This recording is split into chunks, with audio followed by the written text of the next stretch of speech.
Hey everybody, Peter Zeihan here, coming to you from a chilly day in Delray Beach, Florida. Well, chilly for Florida. It's like 50. Today we're going to talk about what's going on in the world of maritime shipping and why we should be thankful that nothing's gone horribly wrong yet and why we shouldn't count on that continuing. Just a quick recap of what's gone down in just the last couple of months. We've got Ukraine taking accurate potshots at Russian energy facilities on the Baltic Sea at a place called Ust-Luga and on the Black Sea at a place called Tuapse. And they're gearing up for an overseas kit now.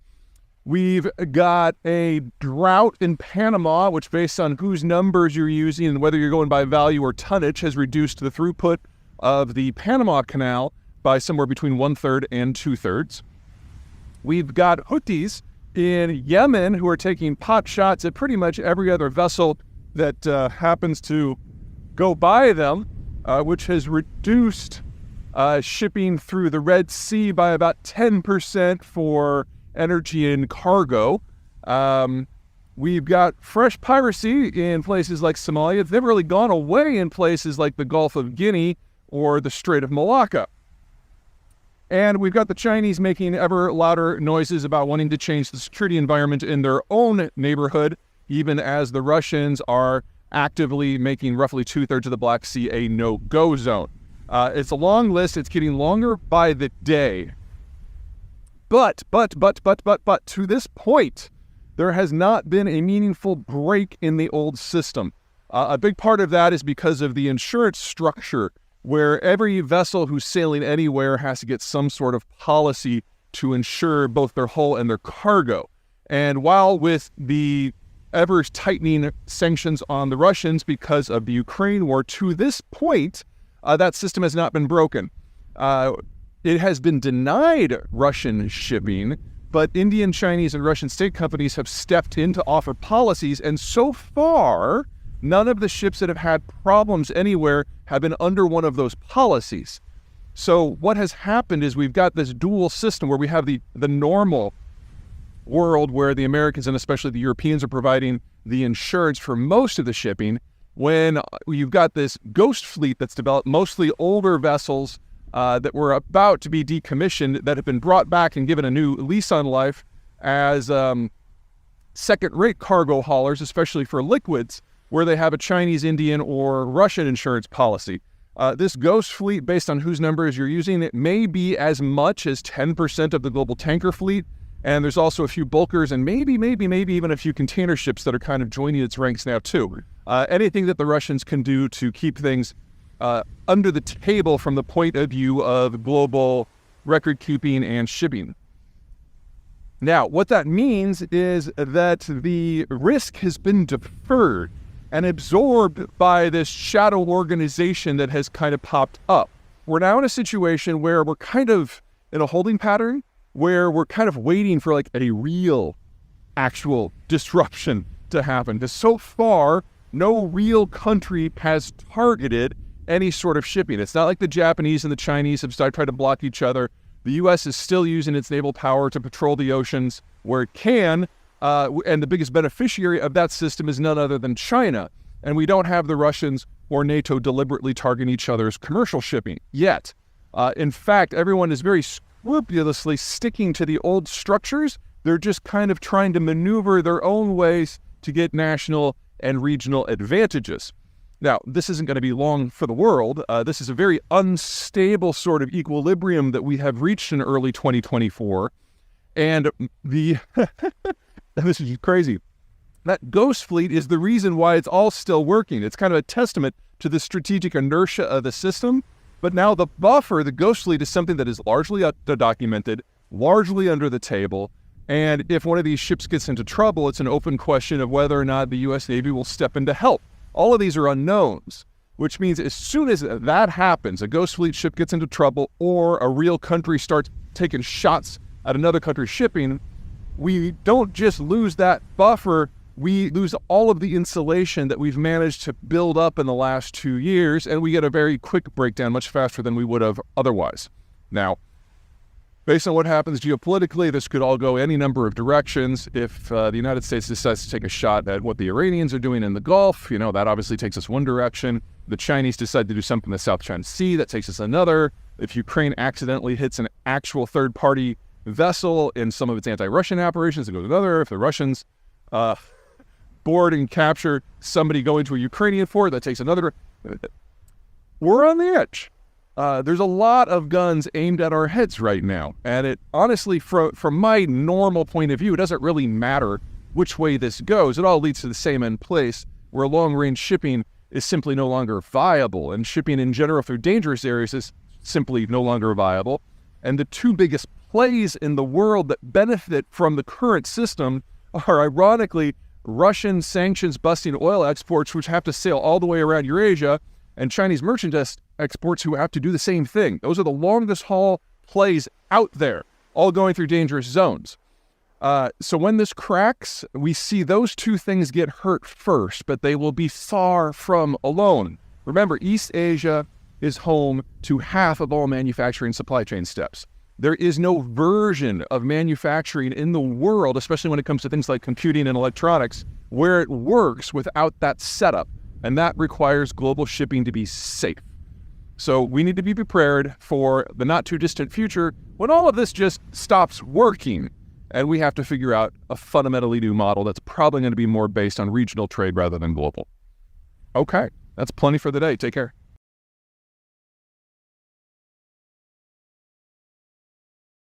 Integrated Northern Europe would always be more thoroughly educated and more productive and richer than highland, arid, and disconnected Southern Europe. But in a common monetary system, capital could flow nonetheless. Currency unity meant that the surplus capital generated in the North could be lent out to Southern economies that had no experience using it wisely at rates normally reserved for countries like Germany. Currency unity meant that Northern European exporters had unrestricted access into Southern economies that couldn't hope to compete with the Northerners' superior infrastructure and workforces. The result was the buildup of mountains of debt among Southern economies, consumers, and governments at the same time that the hollowing out of Southern economies made it impossible for the debt to be paid back. Far from being the crowning achievement of United Europe, the euro was guaranteed from day one to destroy it. The ensuing calamity was as harsh as it was predictable. Less than a decade after the euro's 1999 launch, all it took was a recession to crack the finances of many countries to pieces. The now infamous bailouts of Greece and Ireland, and the less notorious bailouts of Latvia, Portugal, Hungary, Cyprus, Romania, and Spain have, as of February 2014, collectively totaled over 600 billion euros in funds transfers and write-offs. At the time of this writing, the Europeans are not quite to the point that they can admit to the inanity of the euro. Most serious efforts are still focused on helping a broken system limp along. Unfortunately, Europe's corporate, government, and consumer debt crisis is only one of 7 challenges that the Europeans face, and it is probably their most manageable. The European financial crisis has had many economic impacts, but the results have been worst in banking.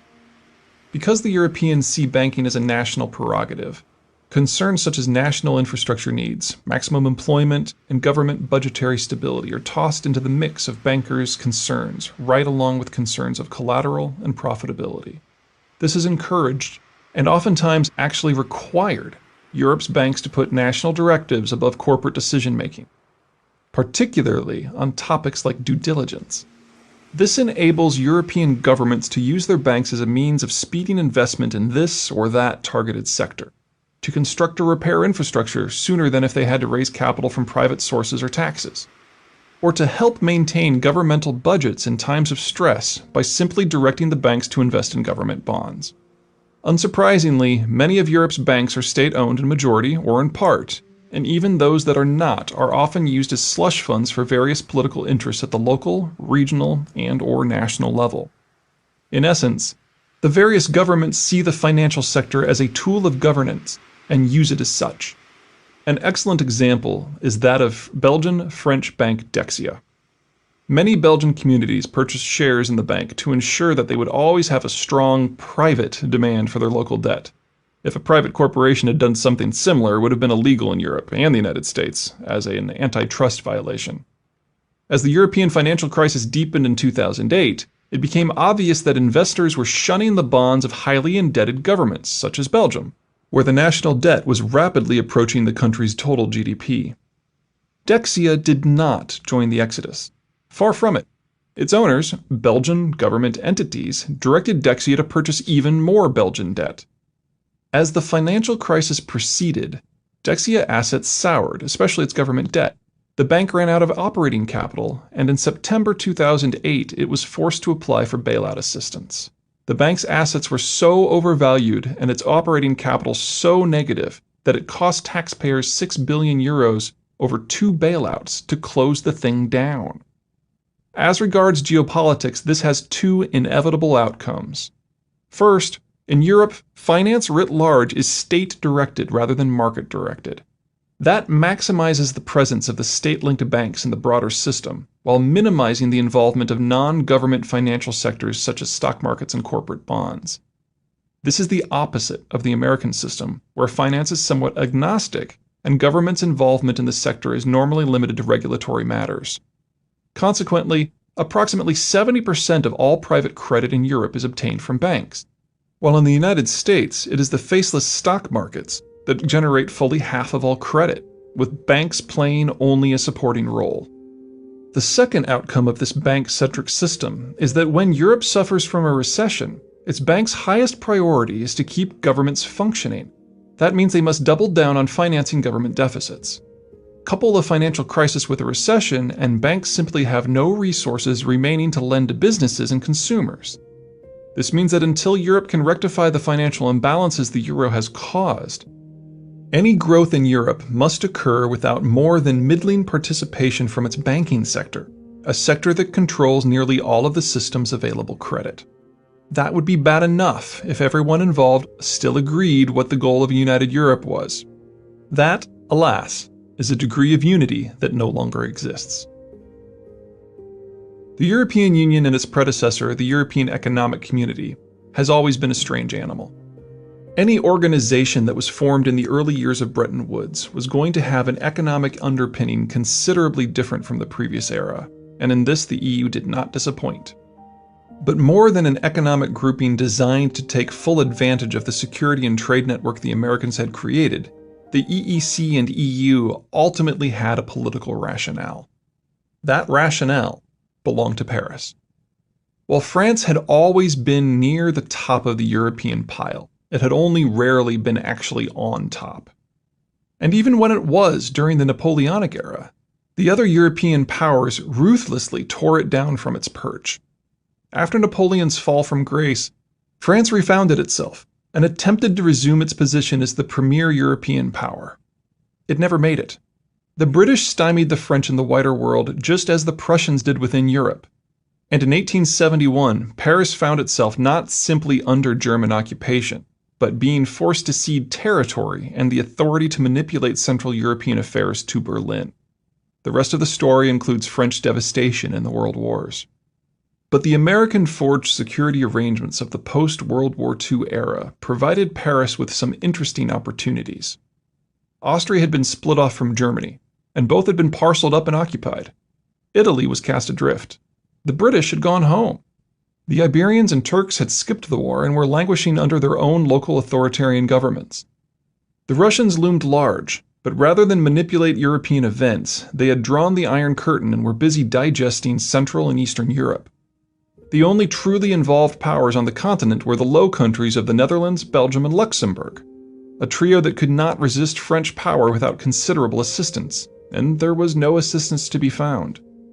And so the French launched the European integration process. I use quotes there because the initial goal very clearly was not to create a truly European system, but to band together countries that the French could dominate into a grouping that the French would dominate. The Low Countries were weak, Italy was a mess, Germany was divided, occupied in part by France, and its opinion was neither allowed nor issued. After over a century of coming in second or worse in the European game, France finally reigned supreme. For the next 2 generations, German industrial profits were funneled via the EU budget to fund French national and geopolitical goals. France was able to count upon Germany to back any position Paris wanted to stake out, and the 2 NEP heavyweights were able to impose French desires upon the rest of the Union. But the gravy train couldn't last forever. In time, the artificial circumstances of the Cold War ended. The Iron Curtain collapsed, and the Central European states joined the EU in the 2000s. All of them remembered what French security guarantees had meant in the run-up to World War II, and so were not willing to sign away their newfound independence to a French-dominated institution. Sweden and Finland, fiercely independent from decades of resisting the Soviets without the NATO umbrella, joined in 1995 and were not interested in being springboards for French ambition. France no longer automatically got its way, but with the Germans' reflexive, silent partners, Paris could still fairly easily forge ad hoc coalitions to get whatever it wanted. Then, in 2008, a process that had begun 20 years earlier culminated in disaster for Paris. In 1989, the Cold War ended. In 1993, Germany began the reunification process, which was completed in 2003. And then in 2008, the Germans elected a 2-party coalition led by politicians unencumbered by any connection to wartime or Cold War German politics. These new German politicians still saw themselves as allied with France, but no longer beholden to it. The days of Paris telling the Germans what the German position was were over. France and Germany are still partners, allies even, but the relationship is thinning. By far the biggest point of disagreement is on union control. The Germans are still willing to foot the bill for a united Europe, bailouts and all, but now they want a few things in exchange for their commitment. They want reforms to be hardwired into EU treaty law, and even the constitutions of the EU members that will outlaw budget deficits. They want approval of national budgets to be the responsibility of EU institutions that are beholden to German norms. Collectively, these reforms would lock all of the European countries into how the Germans do things. And since many of the weaker states are weaker because of geography, they would become permanently servile to German supply chains and financial might. In essence, the Germans want to use German money to solidify German control of the European system. And the Germans have the gall to insist that France is not exempt. The French, in contrast, want to go back to how things were before 2008, back to the era of French exceptionalism and control. They want the Germans to keep paying to keep the EU afloat, but to do so without significant changes in how it operates, and certainly how France operates. They want budgetary control to remain at the national level and for deficit restrictions to remain somewhat loose. They want to keep getting financial transfers from Germany, even though France is one of the Union's richest members. In essence, they want to re-achieve what they once had, to use German money to support French control of the European system.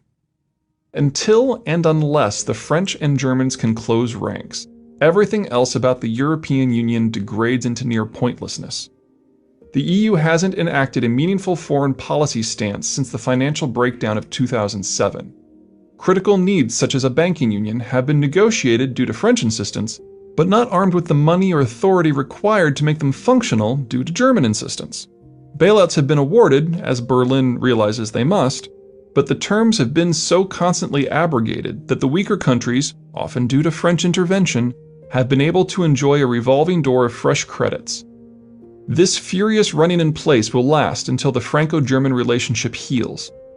The Franco-German disconnect would be bad enough if German money were sufficient to fix the European system, but it isn't. There are 3 routes a country can take to economic growth: consumption-led, export-led, and investment-led. Germany in the 2010s is very similar to the Germany of the late 19th century in that it is an investment and export-led system. Most German capital is poured into its industrial base and educational system, leaving little money in the hands of the people to spend. This was a wonderful model for the Germans in the 2000s. The unity of the Eurozone allowed all of the Europeans, and in particular Southern Europeans, to access German credit to finance the purchase of German goods. Also, Europe, and in particular Southern Europe, had a demographic hot-wired for mass consumption. But that was then. What is rapidly taking root in Europe is a near-perfect storm of economic challenges. The countries that face the most systemic financial pressure, Greece, Portugal, Spain, and Italy, are among the most rapidly aging European states. Of the danger states, only Spain still has a bulge in its population profile that is under 40, and even they are already in their late 30s. Consumption-led growth in southern Europe is now largely impossible. For Germany and other heavily technocratic European states like Finland and the Netherlands, their development policy combined with a lack of young people means that a local consumption-driven model hasn't been possible for 20 years. And with no replacement generation growing into adulthood, such a model cannot be returned to within the next 30 years. Aggressive German exports limited industrial expansion across southern Europe, meaning fewer local jobs for the few 20 and 30-somethings who remained. Southern Europe was never competitive with Germany in the first place. Now, with all of southern Europe in the Eurozone, these countries cannot devalue their currencies to compete on cost. Southern Europe cannot have export-led growth. The aging of Europe across the board has denied Germany its traditional captive market, forcing it to look beyond Europe for external markets to sustain export-led growth. For Southern Europe, the only remaining option is investment-led growth, but the debt crisis prevents Southern European governments from raising the necessary funds themselves. The only source of such investment is now Northern Europe, with the primary mode of financial transfer being bailout packages designed to manage Southern European debt rather than actually invest in the productivity of Southern European systems. All of this means that these countries can only support their current systems so long as German largesse continues. The Germans may be reluctantly willing to fund bailout after bailout to keep the Union together, but their ability to subsidize the continent is not endless. The Germans, too, are aging. As of 2014, the German population bulge is in its early 50s, at the height of its technical skill and tax-paying capability.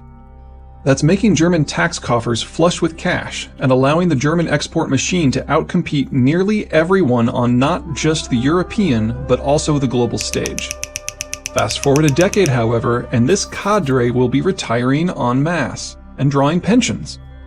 German competitiveness, German exports, and above all the German government's ability to fund the never-ending bailout of the European Union will evaporate. The Europe of today is at the high point of a system that is now in a period of permanent shrinkage.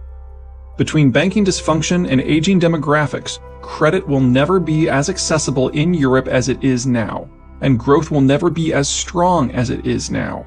Germany's ability to generate growth from exporting goods within the European system has ended. Even assuming that the Europeans solve all of their political and financial problems, only the Germans can afford the bill to keep Europe together economically, and they can only afford that for at most another 10 years. Even if the Europeans can save their banks and the euro, even if the French and Germans can come to an amicable and productive meeting of the minds on how the Union should be run, they are still staring down the maw of demographic obsolescence.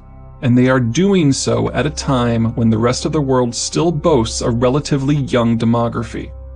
The Europeans can look to Japan, with its collapsing finances, hollowing out industries, and ever-mounting debt levels to get an idea of what the approaching financial self-immolation will feel like. Luckily, there is one bright spot in all of this.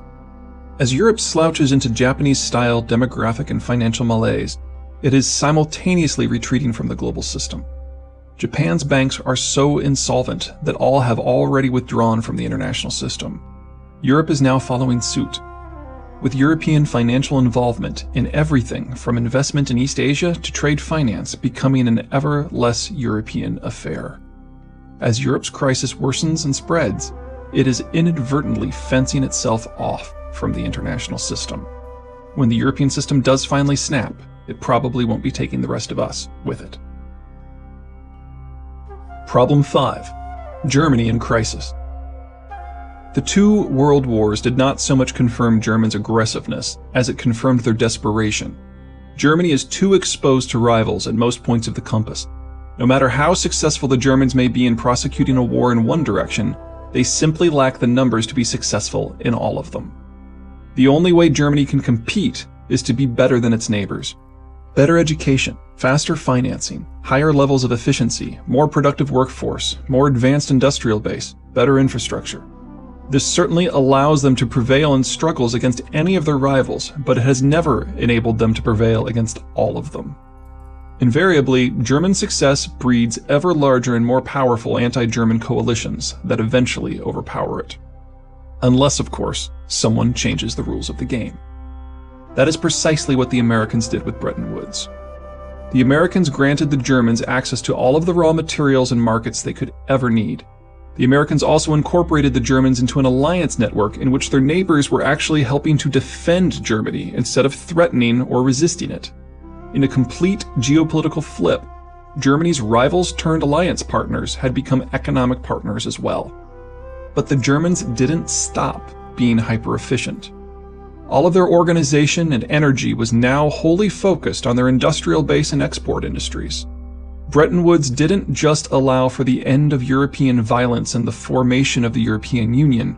It also created a platform from which German economic and financial power would prove unassailable.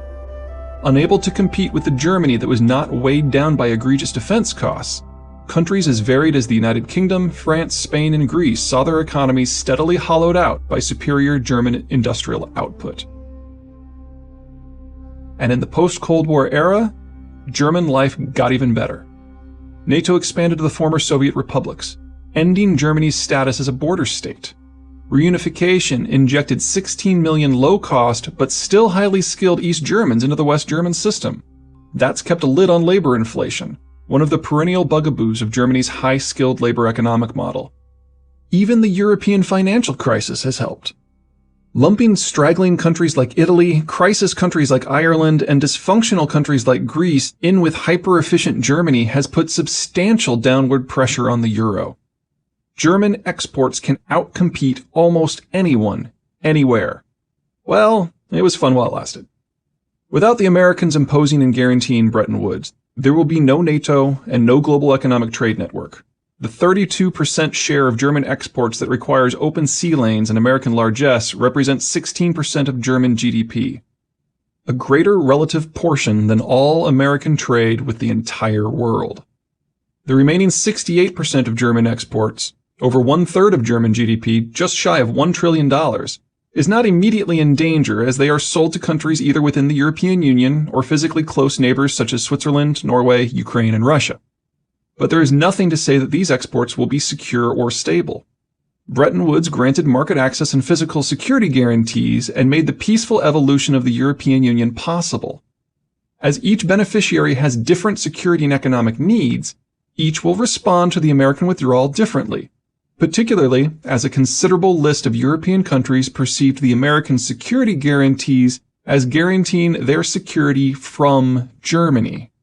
For nearly all EU members, the Germans are now far and away their largest source of imports.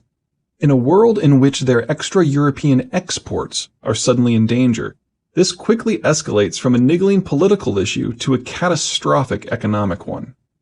Living in a world in which German industry dominates your economic life is one thing, but waking up to discover that the Americans are no longer holding the Germans in check is quite another. Perhaps Germany's biggest problem will be there is no single place, or even 5 places, that the Germans need access to if they are to survive. Courtesy of Bretton Woods, the economic geography of early 21st century Europe is far more entangled than that of any other age of German independence. The most accessible energy production sites are nearly 2,000 miles away, either in Azerbaijan or northwestern Russia. And Germany needs 2.2 million barrels of crude imports daily. As far as raw materials are concerned, everything from aluminum to iron ore is no longer even produced in Europe, which is long since mined out. German supply chains are no longer exclusively nationally held, but are instead dependent upon intermediate inputs and even finishing work in Belgium, the Netherlands, Austria, Poland, and the Czech Republic. This all makes Germany sound like a dependent has-been, doesn't it? But this is Germany. And German organizational acumen and efficiency are not limited to industrial policy. When sufficiently motivated, the Germans are capable of transformations that are as startling as they are rapid. An end to Bretton Woods provides the motivation. Every country that chooses to restrict trade access will be one that the Germans will have to consider both a competitor for now restricted supplies of raw materials and a now denied end market. That might sound innocuous enough, but consider that such concerns were the driving rationale behind the last 6 wars the Germans initiated.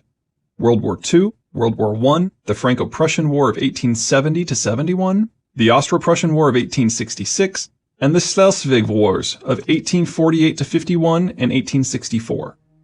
Germany may not have much of a military at the present, but neither did it in 1935, just 5 years before it conquered 8 of the 9 countries that it currently borders.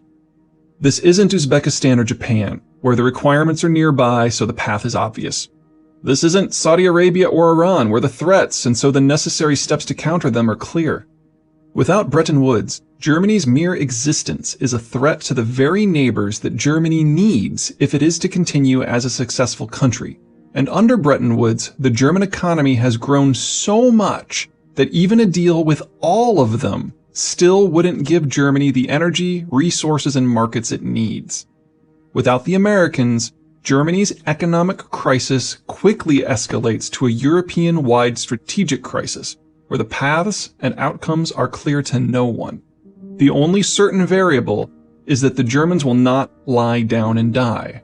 For the 4th time in the past 150 years, they will challenge the European status quo. Only time will tell if they will shatter it. The Europeans have 2 neighbors, Turkey and Russia, who are likely to ramp up their pressure on the European periphery in the next decade. For the past decade, a slowly awakening Turkey has played in the Middle Eastern sandbox. And it has discovered that the Middle East is full of intractable issues, bad blood, and above all else, lack of economic benefit. The countries of North Africa, the Levant, and Iraq combined have a smaller combined economic footprint than Spain, a mid-sized European economy. The Middle East is not Turkey's future. Historically, the old Ottoman economic and intellectual heartland wasn't in the Middle East or even in Anatolia. It was in the Balkans, and that's where its future will be as well. Currently, 2 things are holding the Turks back from this path. First, the current regime is new, having been in government for only a decade. They are still learning what works and what doesn't, and most of all, why. Second, NATO and the EU dominate the Balkans, with Slovenia, Greece, Croatia, Hungary, Romania, and Bulgaria all full members of both organizations. So long as the American security umbrella remains functionally in place, and so long as the EU continues existing in its current form, the Turks face limitations in what they can do to their northwest. Both of those barriers exist on borrowed time. The EU is likely to devolve, in the best-case scenario, into more of a glorified free trade zone, but not one with any pretensions to a common foreign or security policy. As for the Americans, their falling interest in the world writ large is something the Turks will be able to scrutinize closely. Turkey is a NATO member. Ankara will be able to detect precisely when the alliance's security guarantees devolve from relevance to mere words on a page. The only question is timing. Russia, by contrast, faces no political or alliance constraints on its ability to pursue a strategic policy to its west. However, unlike Turkey, it does face a time pressure. Russia's demographics are so horrid that if it fails to act before 2022, it will lose the capacity to act both militarily and economically. This puts Russia on a collision course with the 8 EU members on the edge of what the Russians see as their preferred border zone: Finland, Estonia, Latvia, Lithuania, Poland, Slovakia, Hungary, and Romania. It would seem that the Russian challenge to Europe's future is rather obvious. Well, yes and no. Yes, in that Russian pressure on places like Ukraine is both palpable and increasing. Yes, in that the emotional state of these 8 European countries ranges from intense concern to panicked paranoia at the rising Russian tide. And yes, in that should Russia follow a piecemeal approach, it can encroach upon Europe's eastern borders without unduly provoking Western Europe's heavyweights. No, in that the reactions of some of these countries to Russian encroachment may be even more injurious to the concept of European unity than the Russians themselves. As the country where the North European plain transitions into the Eurasian hordelands, Poland will decide Russia's success in re-anchoring between the Baltic Sea and the Carpathians. The Poles realize what is at stake and have been taking steps toward a plan for several years. Poland, as Central Europe's largest industrial power and with its largest population, sees itself as the natural leader of the former Soviet satellites who joined the EU and NATO in the 1990s and 2000s. There is more than a small credence to that claim, but the crew that Poland seeks to lead is a motley one.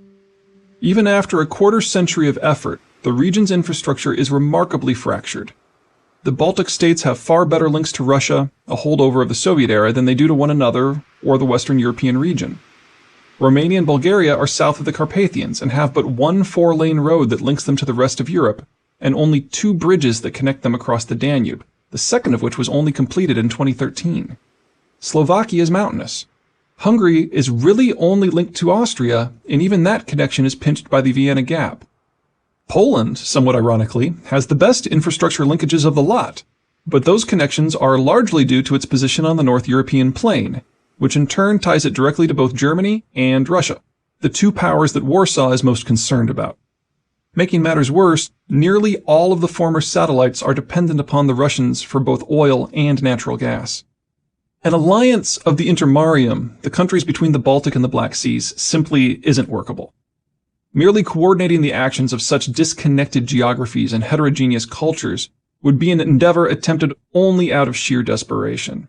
Without some far more powerful entity, say a rejuvenated European Union or an engaged United States, actively managing such a gangly alliance, the Russians would have a fairly easy time engaging and defeating each of the Intermarium states in sequence and in isolation. That is, with the possible exception of Poland. Despite Poland's largely indefensible position, and despite its potential need to defend against both Germany and Russia, the Poles have a Swedish ace up their sleeve. Since being forced into strategic neutrality at the conclusion of the Great Northern War of 1700 to 1721, Sweden gradually became Europe's forgotten power. While technically a continental power, Sweden boasts water to its south and east, mountains to its west, and taiga and tundra to its north. By most definitions, Sweden operates as a naval power rather than a land power, and as such its military and economic strategies emphasize speed and reach. But they do so in a manner somewhat different from other naval powers. Oceanic-oriented cultures like England and Japan were made famous because they became experts harnessing the wind to cover vast distances over open seas. Their vessels were notable for their relatively small crews, the wind did most of the work, and relatively large cargo areas. Lots of supplies were needed to keep the crew alive on long voyages, and lots of trade goods were needed to justify the trip in the first place.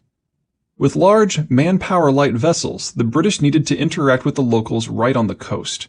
They could rarely afford to penetrate inland with the men they brought, and any such excursion would have to occur on foot. Their boats, whose propulsion was limited by the whim of the wind and the depth of the water, could not easily or reliably sail on rivers. The result was an empire built on indirect rule and coastal trading depots. Early Sweden's approach was considerably different, because Sweden's regional geography was considerably different. The Danish island of Zealand kept the Swedish Vikings and later the Swedish Empire locked in the Baltic, a very small place compared with the oceans. There was no need for the Swedes to learn to sail when they could simply row. Instead of huge, wind-powered vessels with small crews, the Swedes used small, oar-powered vessels with large crews. The more men, the faster the vessel could go. Short trips meant less need for supplies. Whereas the British made landfall with small, scrawny, scurvy-ridden landing parties eager to trade, the Vikings made landfall with large, strapping warriors eager to satisfy more basic instincts. Because longboats have such shallow drafts, and because they were manned by lots of brawny Vikings, they could easily be rowed upriver and even portaged.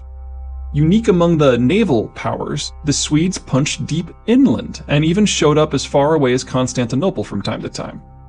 This more direct approach is still reflected in Swedish strategy. Its military remains remarkably amphibious, and its defense industry depends upon no external power.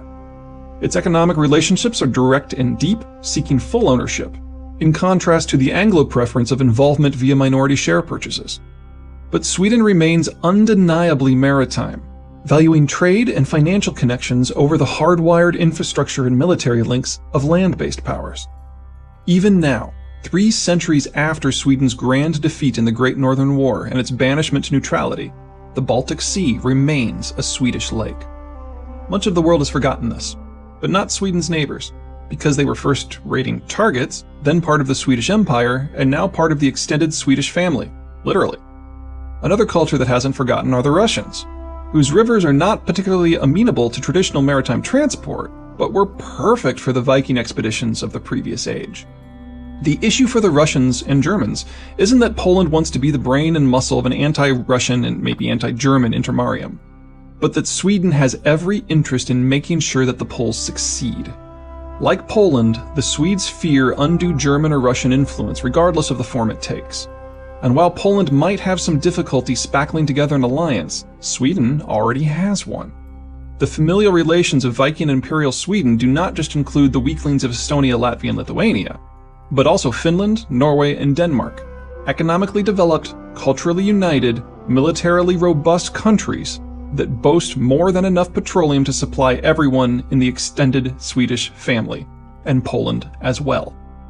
By any measure, a Swedish-Polish alliance would be a mating of synergies.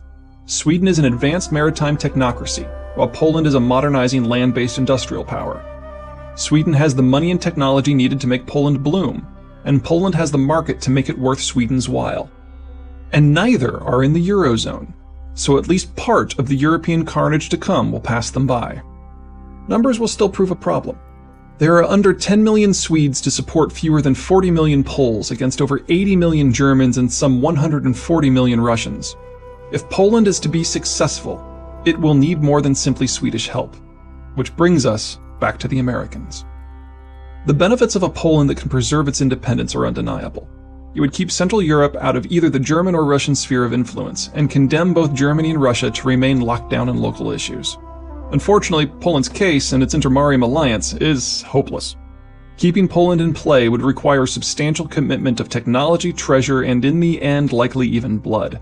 It is exactly the sort of commitment that the Americans will try to avoid in the new era. If the Americans are to be drawn into continental European affairs, it will be via the Swedish vector. Sweden is no pocket power. Sweden has a stable economy, a tight circle of capable allies, a top-rate military force, and uniquely in Europe, a rock-solid financial system.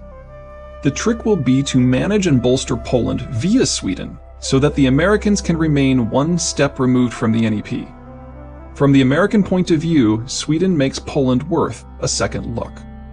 Poland will need that second look, because Warsaw dare not adopt a defensive strategy. It has no geographic barriers to hunker behind, and Swedish and American backing or not, it cannot possibly absorb and repel a German or Russian surge. For Poland to be independent, it has to somehow keep the competition away from its borders. The best way to do that is for the Poles to poke Ukraine as mercilessly as possible to keep the Russians off balance. Considering the Russian view of the importance of Ukraine, this is far from a low-risk operation. Should the Americans decline, the Swedes and Poles do have a fallback. Sweden nearly did not join the Treaty on the Non-Proliferation of Nuclear Weapons when it was negotiated in the 1960s, because Stockholm thought it would need nukes to dissuade Soviet expansionism. Its robust nuclear industry is both sophisticated and homegrown, and could construct a crude weapon in a long weekend. In this corner of the world, deterrence may not just be for superpowers. Scared New World. Life after Europe. Any of these factors could bring everything that matters in contemporary Europe crashing down. With such a melange of moving parts, something will have to give. What most of the world, and certainly most of the Europeans, have forgotten is that Europe has never taken a united foreign policy or security stance except under the direct, some would say domineering, leadership of the United States. With American economic and security guarantees on their way out, all options will be on the table, and something will give. In short, Europe is going to be a mess, and not the slightly amusing, organizationally dysfunctional mess that has been on display at most EU summits this past decade, but more of this seething cauldron of dislocation and war that it was in the 5 centuries before 1945. What is an existential challenge